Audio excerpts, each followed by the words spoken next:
देखिए, उनके जो वालिद साहब थे अखिलेश के, मुलायम सिंह यादव, मतलब वो कोई स्टैंड लिया करते थे मुस्लिमों के ऊपर, लेकिन अखिलेश जी पता नहीं क्यों, क्या उनकी जो है मजबूरियां हैं, वो उस तरह का स्टैंड नहीं ले पाते। इसलिए मैं तो एक सच्चाई बयान कर रहा हूँ। हालांकि हमने भी सारी ज़िंदगी जब से वोट डालना शुरू किया, समाजवादी को ही वोट दिया और मुस्लिमों की तरह, लेकिन वो पता नहीं क्यों वो स्टैंड नहीं ले पा रहे। जब मुस्लिमों की जो है बात आवे तो उतनी ताकत के साथ बात को नहीं उठा पाते जितनी ताकत से उनके वालिद साहब उठाया करते थे।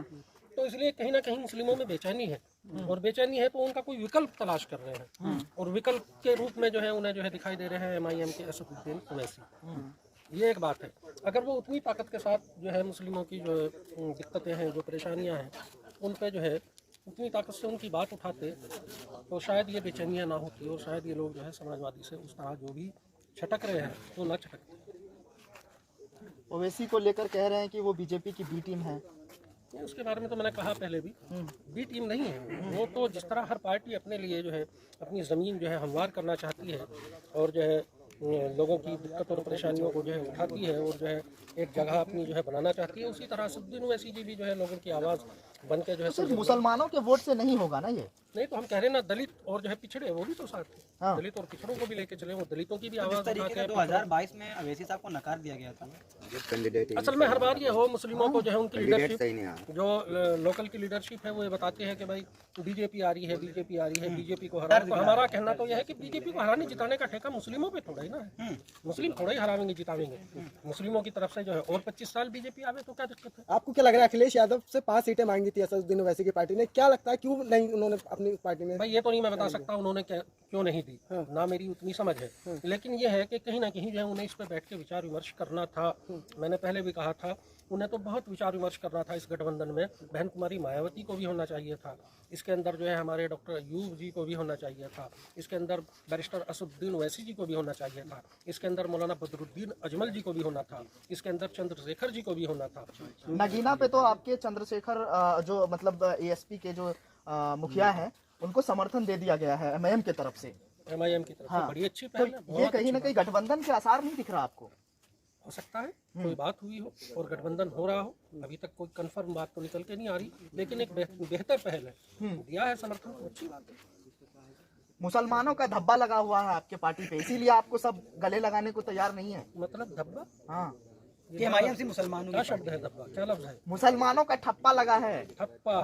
धब्बा ये तो गलत लगा ना। धब्बा ठप्पा एक अलग चीज है, यानी MIM पे। हाँ, मुस्लिमों की पार्टी है वो। नहीं, मुस्लिमों की क्यों है? वो तो दलित की भी आवाज़ उठाते हैं, वो तो पिछड़ों की भी आवाज़ उठाते हैं, वो तो हर हिंदुस्तान के नागरिक की आवाज़ उठाते हैं, तो मुस्लिमों की भी उठाते हैं।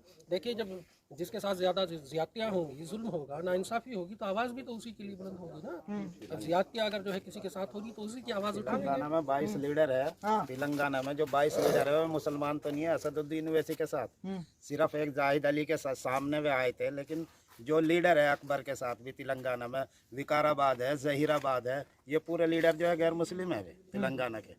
तो इस पर धब्बा कहाँ पर है, ठप्पा कहाँ पर है? ऐसा नहीं है कि मुसलमान ही है, वो तो सबके लिए बेहतरीन लीडर, चुनिंदा लीडर है, उसको सबने चुना। 124 सीटों पर उसने पहले भी राज करा। सुल्तान अय्यूब, वो सुल्तान सलाहुद्दीन ने उनके वालिद साहब सबको साथ में लेके चले इस पार्टी को जब बनाए थे उन्होंने। हर किसी का खा रहा है वो। और सबसे ज़्यादा जो उन्होंने विकास किया है तेलंगाना में, जैसे आप पुराने शहर में देखिए जाके, चार मीनार के ऊपर शाहीन नगर में देखिए, आप विकाराबाद में देखिए उनका, और जी कुकटपल्ली में देखिए, और नामपल्ली में देखिए आप, सबसे ज़्यादा गैर मुस्लिम आबादी जो हाईटेक सिटी बनी है हैदराबाद के अंदर, उसमें सबसे ज़्यादा जो लीडरशिप दी है उन्होंने असदुद्दीन ओवैसी ने गैर मुस्लिमों को दी है। वहाँ से पूरी बस्ती की बस्ती आबाद करी है। एक कैंडिडेट था अभी वहाँ पे हैदराबाद में। कौन? हिंदू। जी हाँ, क्या नाम? हैदराबाद में एक कैंडिडेट थे जो वहाँ पर प्रत्याशी उतारे था उन्होंने, असदुद्दीन ओवैसी ने। जी 22 कैंडिडेट थे जी पहले उनके। इस बार 9 विधानसभा चुनाव में उन्होंने 9 सीट उतारा। अच्छा, 7 सीटों पे जीत हासिल की। एक जो थे गैर मुस्लिम थे, तो उन पे सीट हासिल नहीं की उन्होंने, जीत हासिल नहीं की। नहीं हो पाई। क्यों नहीं हो पाई? वो तो वही बताएंगे। आपको क्या लग रहा है इस बार? तो एक तो 7 में अगर हो जाए, तो एक तो ऐसा है कि जब 7 सीटों की जीत ली उन्होंने, एक पे नहीं भी हो सकता।